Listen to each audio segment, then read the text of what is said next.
Welcome to our channel. నమస్కారం. కర్నూలు కొండారెడ్డి బురుజు సాక్షిగా ఉపాధ్యాయులు జగన్ రెడ్డి మీద తీవ్రంగా విరుచుకుపడుతూ నిరసన కార్యక్రమాలు చేపట్టారు. ప్రభుత్వ ఉపాధ్యాయులు యువత ఎందుకు జగన్మోహన్ రెడ్డి మీద విరుచుకుపడ్డారు, టార్గెట్ చేశారు తెలుసుకునే ప్రయత్నం చేద్దాం. విశ్లేషణ మనతో పాటు ఉన్నారు రాజకీయ విశ్లేషకులు డాక్టర్ గడ్డిపాటి శ్యాంప్రసాద్ గారు. వారిని మనం విశేషాలు తెలుసుకుందాం.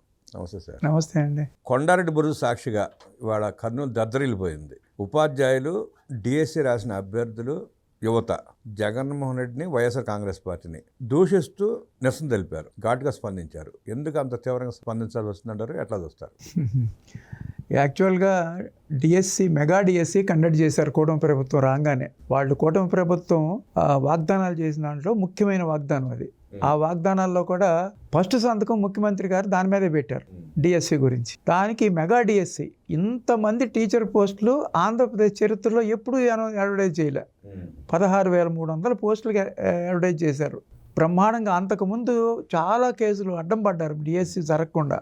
ఆ కేసులన్నీ క్లియర్ చేసుకుని నీట్గా ట్రాన్స్పరెంట్గా 150 రోజుల్లో డిఎస్సిని కంప్లీట్ చేసి సక్సెస్ఫుల్గా 16,000 మంది ఉపాధ్యాయుల దాకా ఇచ్చారు. 15,900 మంది పోస్టులు ఇచ్చారు.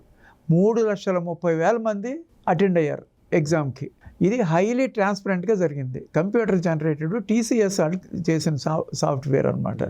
దాంట్లో పేపర్ లీక్ అని, దీంట్లో ఇర్రెగ్యులారిటీస్ జరిగినాయి అని, స్పోర్ట్స్ కోటాలో ఇర్రెగ్యులారిటీస్ జరిగినాయి అని, అపాయింట్మెంట్ అయిన తర్వాత దగ్గర 10 months తర్వాత మొన్న మేలో ఈ ఎలిగేషన్ స్టార్ట్ చేశారు వైఎస్ఆర్సీపీ వాళ్ళు. అంటే 10 నెలలు గమనించలేదా, పట్టించుకోలేదా, అవసరం రాలేదు వాళ్ళకి? ఏదో ఎక్కడో ఏమీ కనపడలా. గవర్నమెంట్ మీద ఏదో ఒక మసిపూసి మారేడికాయ చేయాలి.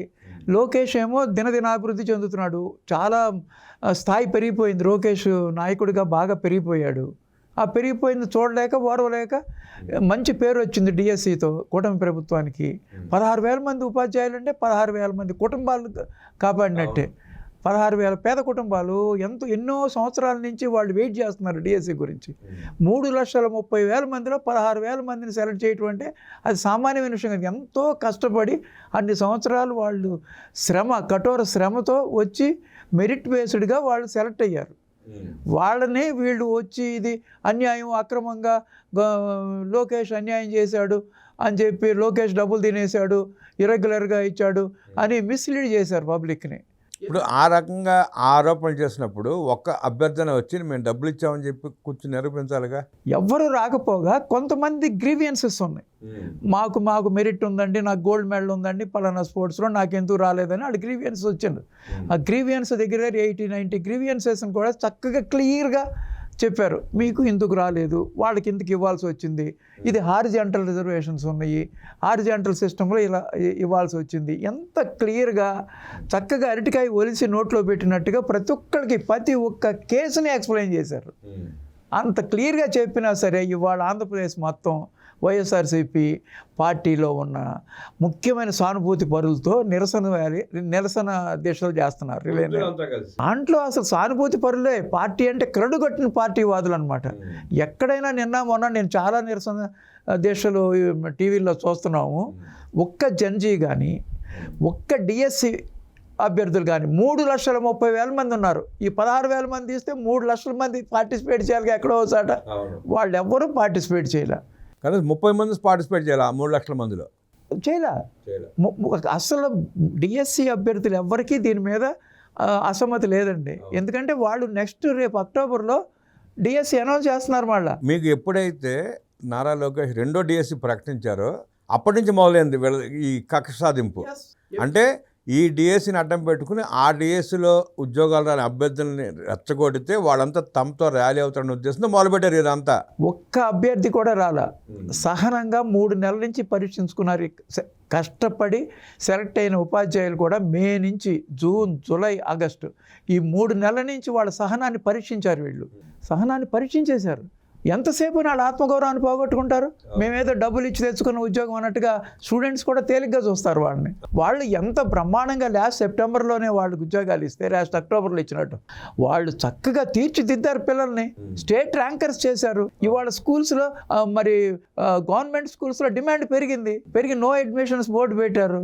బ్రహ్మాండంగా తయారు చేస్తున్నారు స్టూడెంట్స్ని. న్యూస్ పేపర్స్లో ఫస్ట్ పేజ్లో గవర్నమెంట్ స్కూల్ పిల్లల మెరిట్ లిస్ట్ వచ్చిందంటే అంతకంటే మంచి ఫలితాలు ఎప్పుడు వస్తాయి? ఆంధ్రప్రదేశ్లో ఎప్పుడు రాలా? అంత మంచి ఫలితాలను సాధించి పెట్టిన అత్యంత 3,33,000 మందిలో సెలెక్ట్ అయిన వీళ్ళు వాళ్ళ ఆత్మగౌరవాన్ని పరీక్ష పెట్టారు, వాళ్ళ సహనానికి పరీక్ష పెట్టారు. ఒక్కసారి వాళ్ళ కర్నూలు జనసంద్రంతో నిండిపోయింది. 3 జిల్లాలు వాళ్ళు, కర్నూలు, కడప, అనంతపురం జిల్లాలు వాళ్ళే కర్నూలు బురుజు దగ్గరికి వచ్చి ఆ బురుజు మీద ఎక్కే దృశ్యం చూడండి మీరు, ఎన్ని వీడియోలు వస్తున్నాయో. ఇదే పరిస్థితి కర్నూలులో ఇవాళ ఎలాగైతే నిరసన తెలియజేశారు జగన్ రెడ్డికి, ప్రతి జిల్లా కేంద్రంలో కూడా తెలియజేస్తామంటూ యువత, ఉపాధ్యాయులు మొదలు పెడతా ఉన్నారంట. ఎవరైనా ఆత్మగౌరవం అండి వాళ్ళకి. ఇప్పుడు ఇందాక ఒక స్పోర్ట్స్ దాంట్లో సెలెక్ట్ అయిన ఒక అతను మాట్లాడుతున్నాడు. అసలు తనతో పాటు సెలెక్ట్ అయిన అదర్ టీచర్స్కి కానీ, ఆ స్కూల్లో పనిచేసే టీచర్స్కి కానీ స్పోర్ట్స్ కోటాలో టెస్టులు ఉంటాయని తెలియదంట. డిఎస్సిలో ఉండకపోవచ్చు, డిఎస్సిలో నువ్వు రాయొచ్చు రాకపోవచ్చు అని పెట్టారు. కానీ టెట్ అనేది కంపల్సరీ, వాడు కూడా టెట్ రాయాలి, వీళ్ళకున్న క్వాలిఫికేషన్లే ఉండాలి. ఇన్ని రకాలుగా మేము పాస్ అయ్యి వస్తే అవగాహన లేకుండా ప్రజల్లో మిస్లీడ్ చేస్తున్నారు ప్రజల్ని. స్కూల్లో ఉన్న టీచర్స్కే దీని పద్ధతి శాంతం అర్థం కాల అంటే ఎంతమంది దీని మీద దృష్టి పెట్టుంటారు? ఈ రాజకీయ దురుద్దేశాలతో చేసిన పని అది. కొంతమంది ప్రజల్లో ఏంటంటే ఓహో మామూలుగా లంచాలు ఇచ్చి జాబులు తెచ్చుకోవటం అనేది మన దేశంలో కామన్ కదా.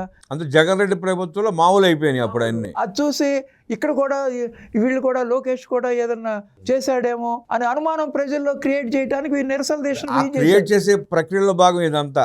అవును, ప్రజలందరినీ మిస్లీడ్ చేయటమే వాళ్ళ పని. 2 సంవత్సరాల నుంచి ఒక్క ప్రజా పోరాటం చేయకుండా వాళ్ళు చేసిన పోరాటాలన్నీ ప్రజలకు ఇబ్బంది కలిగించి, రైతులకు ఇబ్బంది కలిగించినాయి. ఆ పోరాటాలు కూడా రౌడీ షీటర్స్నో, లేకపోతే గంజాయి బ్యాచ్నో, లేకపోతే బెట్టింగ్ వాళ్ళనో, అటువంటి ఆన తప్పితే నేరస్తులను మొన్న రీసెంట్గా అప్పలరాజును పలకరించడానికి వెళ్ళాడు. ఇన్ని రకాలతో చేస్తున్నారు. కానీ నిజమైన ర్యాలీ ఇవాళ చూసాం మనం టీచర్స్ ద్వారా. వాళ్ళు ఏం చెప్పారంటే మేము ఏ పార్టీకి చెందిన వాళ్ళం కాదు, మేము పాఠాలు మాత్రమే చెబుతాము, ఇట్లాగే కనుక వీళ్ళు కంటిన్యూ చేస్తే మేము గుణపాఠం కూడా చెబుతాం అన్నారు.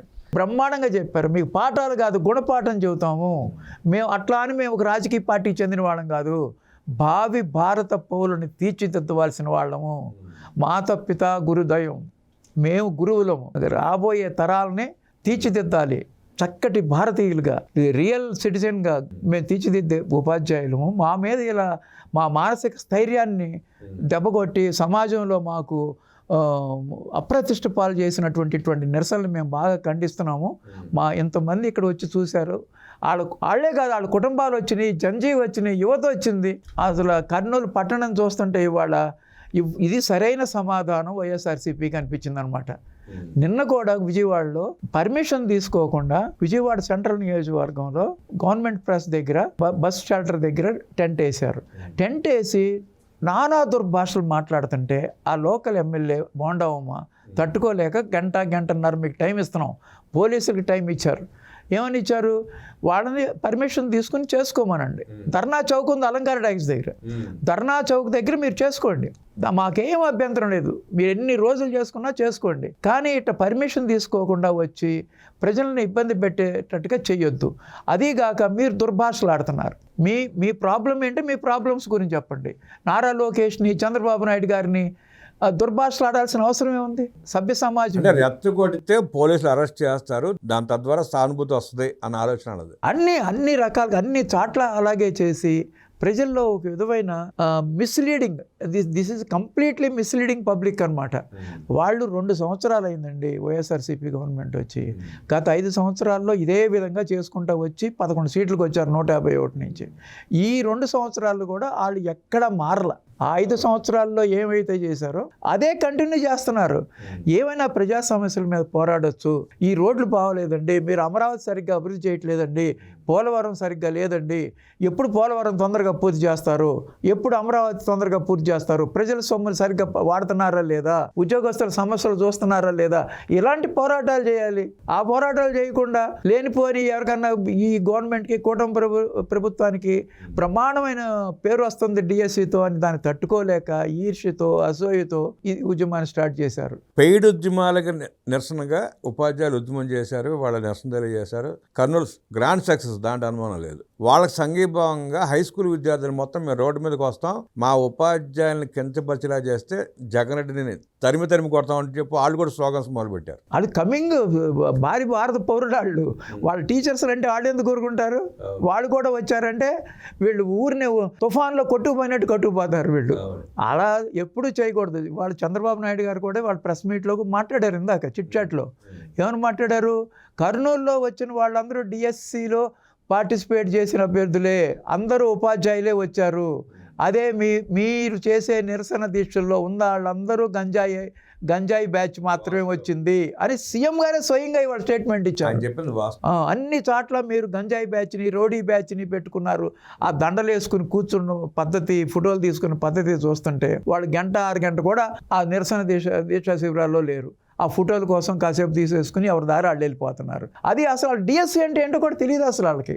అసలు డిఎస్సి ఎన్నిసార్లు వేశారు? డిఎస్సి వలన ఎవరు పరీక్షా విధానం ఎట్లా ఉంటుంది, పరీక్ష ఏంటి, డిఎస్సి ఏంటి, ఎలా నిర్వహిస్తారన్న జ్ఞానం కూడా లేదు ఎవరికి. డిఎస్సి దాకా ఎందుకండి అసలు వాళ్ళు టెంట్లో కూర్చున్నారని ఎవరో ప్రెస్ వాళ్ళు ఇంటర్వ్యూ చేస్తున్నారు, మమ్మల్ని రమ్మన్నామని మేము కూర్చున్నాము, దేనికి వచ్చారో వాళ్ళకి తెలియదు. ఇది డిఎస్సి అని, డిఎస్సి ద్వారా టీచర్ ఉద్యోగాలు వచ్చినాయి అని చాలా మంది తెలియదండి. ఇది ఈవెన్ ఎడ్యుకేటెడ్ పీపుల్ కూడా they are not bothered about what is going on in the state. వాళ్ళ కూడా అసలు డిఎస్సి ఏం జరిగింది, అసలు ఎంతమందికి ఉద్యోగాలు వచ్చినాయి, ఎంతమందికి పట్టిందండి, ఇదంతా పట్టట్లా. అది ఇప్పుడు ఎవరైనా సరే రెస్పాన్సిబుల్ సిటిజన్స్ ఇవన్నీ ఆలోచించాలి. మన సమాజంలో ఏం జరుగుతుంది, గత 5 సంవత్సరాల్లో మనం ఏ విధంగా నష్టపోయాము, ఇప్పుడు చక్కగా వచ్చి అందరికీ ఉద్యోగాలు తీసుకొచ్చి స్కూల్స్ డెవలప్ చేసి భారత పౌరుల్ని తీర్చిదిద్దటం, ఇవన్నీ గమనించాలి. సొసైటీ ఎంత మార్పు వచ్చిందో చూడాలన్నమాట. కాబట్టి ఇవాళ టీచర్స్ చేసినటువంటి నిరసన చాలా అద్భుతం అండి. వాళ్ళు పాఠాలు కాదు, ఎట్టి పరిస్థితుల్లో వాళ్ళ గుణపాఠాలు చెప్తే తీరుతారు. జగన్మోహన్ రెడ్డి చేస్తున్న డిఎస్పీ మీద దుష్ప్రచారాన్ని ఖండిస్తూ ఉపాధ్యాయులు నిరసన తెలియజేసిన కర్నూలు వేదికగా ప్రభుత్వ పాఠశాల విద్యార్థులు కూడా ఆ ఉపాధ్యాయులకు సంఘీభావం తెలుపుతూ రోడ్డెక్కే అవకాశం ఉందని, వాళ్ళు కూడా రోడ్డెక్కితే జగన్ రెడ్డి పరిస్థితి కుట్లపడ్డ ఎలికలా తయారయ్యే అవకాశం ఉంటుందంటూ విశ్లేషించిన శ్యాంప్రసాద్ గారు ధన్యవాదాలు తెలియజేస్తున్నాం. నమస్తే.